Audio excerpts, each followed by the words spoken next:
the situation in the Middle East, in the West Asia, we know that from what physically is happening in the West Asia, close to the Iran, that the United States is bringing a lot of weapons to the Middle East to fight Iran. What is on the scene, what we can see on the scene is a buildup, a lot of weapons there. And you look at the Iranian part, they're prepared. They're totally prepared. They were burying all these facilities. They were putting a lot of soil on these sensitive facilities in Iran. They're prepared to fight the United States. This is one part of the story, one part that the mainstream media trying to somehow force us into that the war is coming. And all the evidence shows that. We cannot ignore that. And on the other hand, we had the second round of negotiations in the aftermath of the 12-day war between Iran and the United States. Immediately after the meeting, both sides, the assessment on the part of the both sides were somehow positive.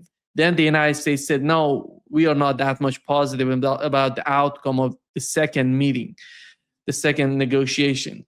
Here is what Araghchi, the foreign minister of Iran, said in his latest interview about the talks, the second round of talks. Well, I think the speculations that you just made are not true. We are now working with each other.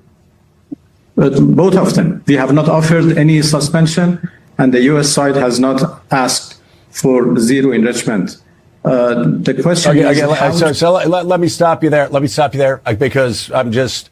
That has been reported. So I just want for people that are watching the show that have read that, your position is that the United States didn't ask for a permanent suspension of enrichment. Is that what you're telling me? Yes. What we are now talking about is how to make sure that Iran's nuclear program, including enrichment, is peaceful and would remain peaceful forever. Yeah. Your assessment, Alastair? My assessment is basically we should not pay much attention to what people are saying. That includes Iranians and Americans, because we're obviously close to a war. And so we will be inundated with people trying to prepare psychologically and prepare the situation for that purpose, saying things, whether they mean them or they don't mean them. I'm not saying that. I'm saying this is notable. This is a recognized time where you start preparing the ground. You start preparing people psychologically, both ways, about what is happening. And Iran, of course, is psychologically preparing, not only that, but its own people too, to suggest that, everything has been done to avoid war. And of course, it's not in Araghchi's power to avoid war, because it really hangs on the whim of one man who is unpredictable, but not even on him, because ultimately it is also about the other man in this exercise, which is Netanyahu and his auxiliaries and friends in America and donors, who are going to be, and we can see very clearly, are pushing very, very hard towards a war. So on the one hand, you have to calculate that Trump can see that there is danger here. I think everyone can detect he is hesitant. And he has put himself into a trap that was set for him by Netanyahu on the 28th of December at Mar-a-Lago, when he persuaded him that the key issue was not the nuclear one. And this is why, we shouldn't take this talk too seriously, because it was Netanyahu himself telling Trump then, and we read this in the Hebrew press. I mean, they gave an account, and he's given another account last Sunday night, and he was saying to Trump, you know, what matters now are the ballistic missiles. He said, look, you know, it's not the nuclear issue so much, because actually there's been such a change and development in missiles that the nuclear issue, I mean, really isn't so important anymore, because it's other missiles that count and new missiles that count. And the nuclear issue isn't the be-all and end-all of the issue with Iran. No, it is ballistic missiles first, then proxies, the proxies of Iran, as he calls them, Hezbollah, Yemenis, and also Hamas and others, all of these, then the nuclear one. And he warned Trump very carefully at that time and said, you know, we won't accept a fudged nuclear deal. We're not going to have a fudge. And I can tell you, Mr. Trump, that if you do that, we will go against you. We will not endorse your fudge. In fact, we may come out opposing your fudge. Now, we don't have a veto in the United States exactly, but, you know, the right wing of America actually looks to Israel on these issues and sets the tone for it. And if you don't accept this, then we reserve the right to go it alone. And if we go it alone, let's see you stay out of the war. You won't be able to.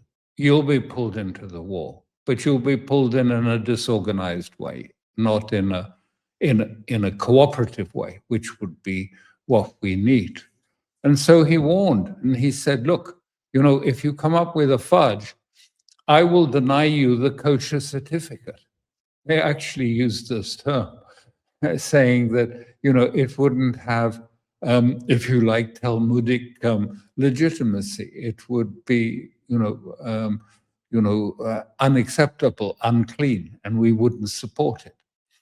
So this is, you know, the discussion that took place then. And those terms, I don't think, have changed.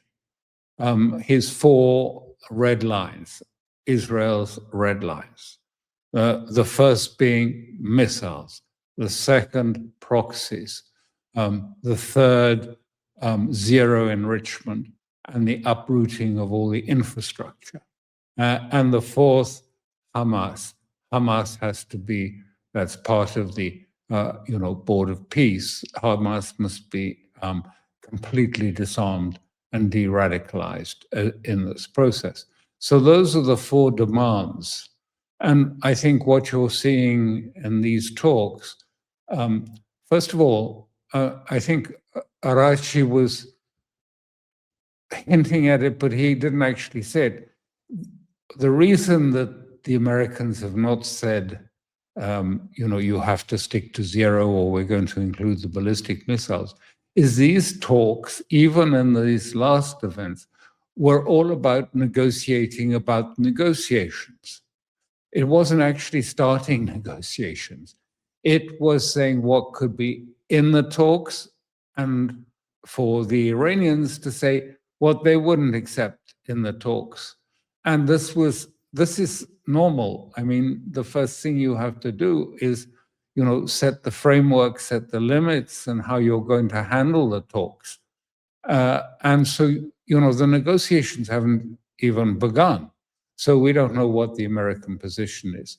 In fact, what the American position seems to be, from what we can see, is the American position is you make concessions on the nuclear issue, and maybe they'll come back to the other issues later, but you make concessions on the nuclear issue, and maybe we'll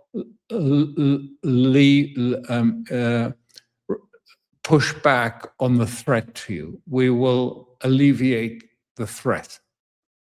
This isn't what Iran is negotiating for at all. What Iran is negotiating for is a lifting of tariffs and sanctions and economic strangulation on the country. Not some, that the, fleet of ships would sail another 500 kilometers away from the Iranian coast. And they say, see, we've done that. Now you have to give more concessions on the nuclear issue.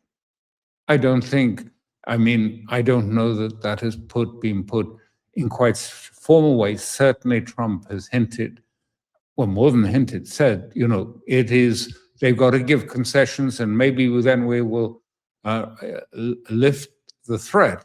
In fact, what he's been saying more recently is, well, maybe we will, give them a taste of military threat first to encourage them to make some greater concessions later. This won't work for Iran. Iran. I will not be able to accept this approach at all, especially because they know that these extra elements, the ballistic missiles. I mean, it's no secret. Trump has been saying it all along. Missiles, and this is what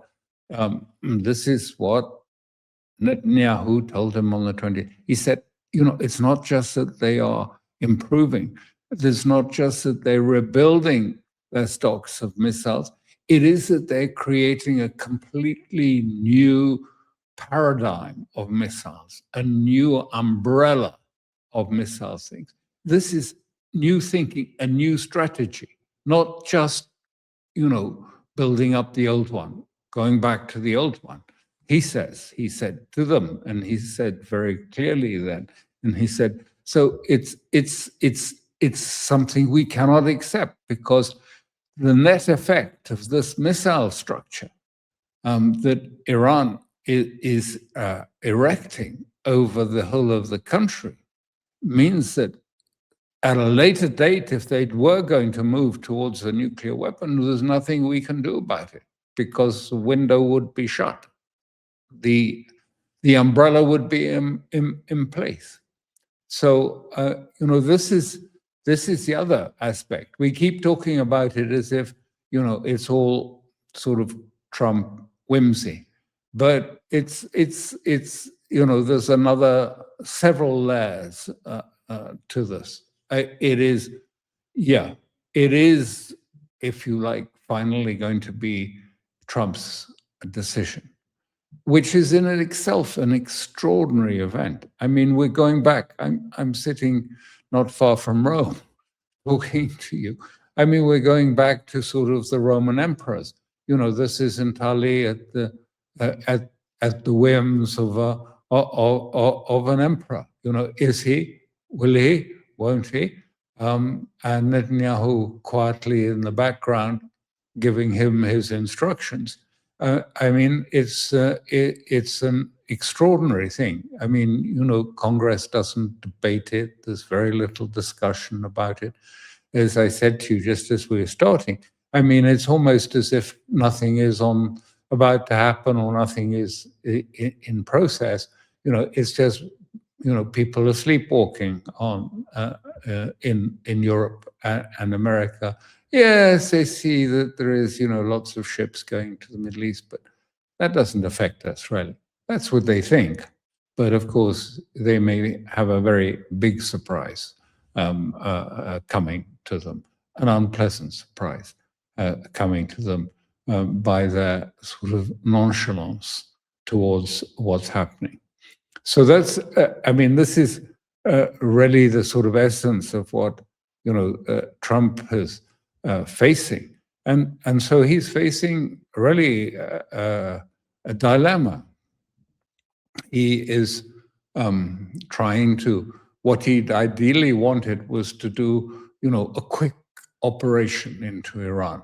Quick operation, that could be projected as punishing Iran for its massacre of the protesters. Massacre in inverted commas, because we all know how much that's just propaganda.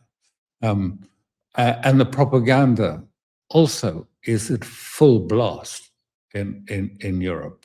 I mean, it is really, at sort of volume 11.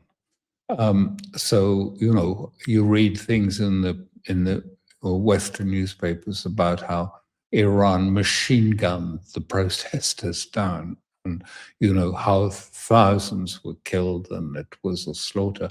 And many people in America and in Europe now believe this. Narratives have become something that it's almost impossible to correct or displace. In fact, you're more or less wasting your energy trying to correct that sort of narrative, because it's now become ingrained. And the first thing, the protesters, how they were killed, and so on. So that's another element to this. But also then, this is also a bigger war.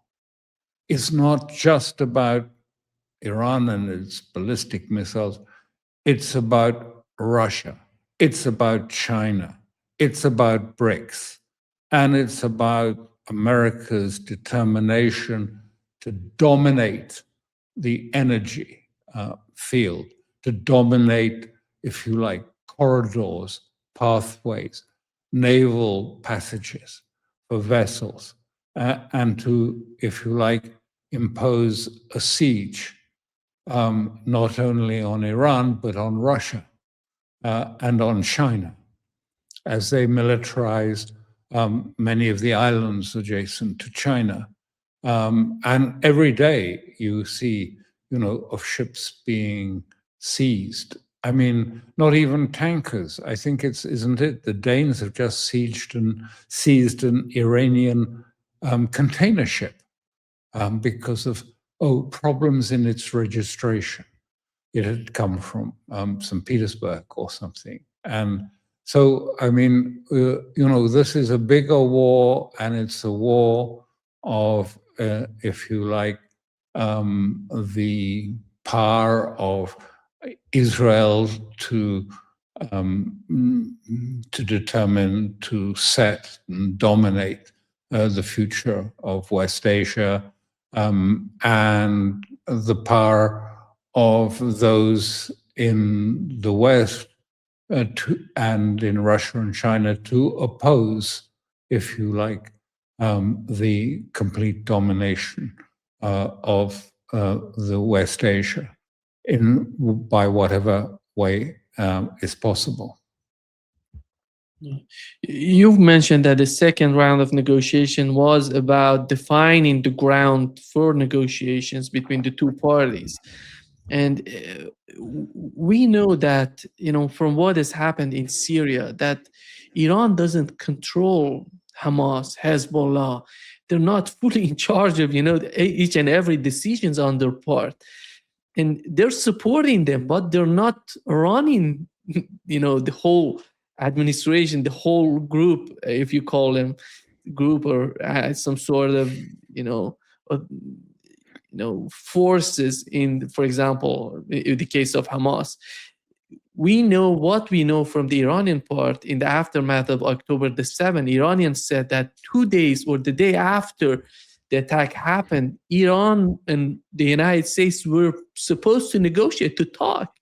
Iran didn't know October the 7th going to happen. That's why I don't see that Iran could do something to Hamas to convince them to disarm. These are somehow delusional sort of thinking if they really believe that Iran can do that. And they don't understand the relationship, and they don't understand, that to a certain extent, of course, there is the sense of the community.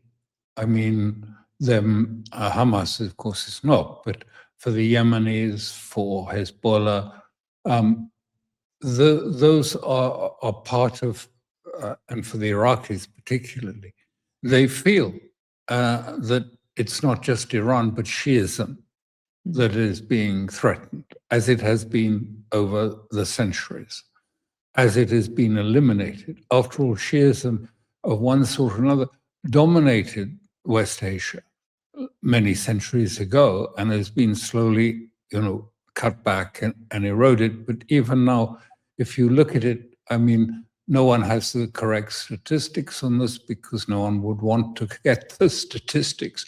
But probably about half of West Asia is Shia of one sort or another. But, I mean, your point is very right. I mean, when it comes to the Houthis, but they are 7 Shia, not 12 Shia. So they don't take instruction from Iran. For Iran to cut its links to Hezbollah, I mean, is just nonsensical, because I don't think it's understood that actually it was from the houses and the institutions that were in southern Lebanon that the Safavid state was constructed. It was families and, if you like, intellectuals and academics from Lebanon 500 years ago created the Safavid state. They literally were transposed to Iran to create the state and its structures. Those are sort of things, you don't just sever them. I mean, they are organically connected to Iran. But it doesn't mean that Hezbollah takes orders from Iran. In fact, because I've spent a lot of time, one way or another in discussions or in dealing with Hezbollah, I would say, and certainly this was the case during the period of Sayyid Hassan Nasrallah, that it was more Tehran listening to Sayyid Hassan than Hassan taking orders from Tehran. These things were very much more complex. But all this complexity is put aside, and it's sort of reduced to a simple narrative that is repeated and repeated. Iran is the head of the snake, and if we cut off the head of the snake, then all of these other elements would suddenly disappear, and Israel would remain, part of, what did Lindsey Graham call it? Part of the community of nations again. After its government had been removed, it would become, part and parcel and close friends of Israel. When in fact, what we're seeing in the region is actually many of those states that were originally, either part of the Abraham Accord or part of the community of nations, have actually now become hostile and antagonistic to Iran. They can't do much because of, their situation. But I mean, it's quite striking, if you like, the warfare taking place nowadays between Saudi Arabia and UAE. And the Saudis calling the UAE, if you like, a Trojan horse for Israel. I mean, things have changed quite a lot. And of course, we know that what's happening in Iraq. Hashad people, Sistani, Grand Ayatollah Sistani, I think, has already said that if the supreme leader is attacked or killed, he will issue a fatwa for global jihad against America and Israel. And the Iraqis are preparing for a big conflict. And so are others preparing for it around the region, because look at Bahrain, 80% Shia or something. Even Saudi Arabia has a sizable Shia proportion.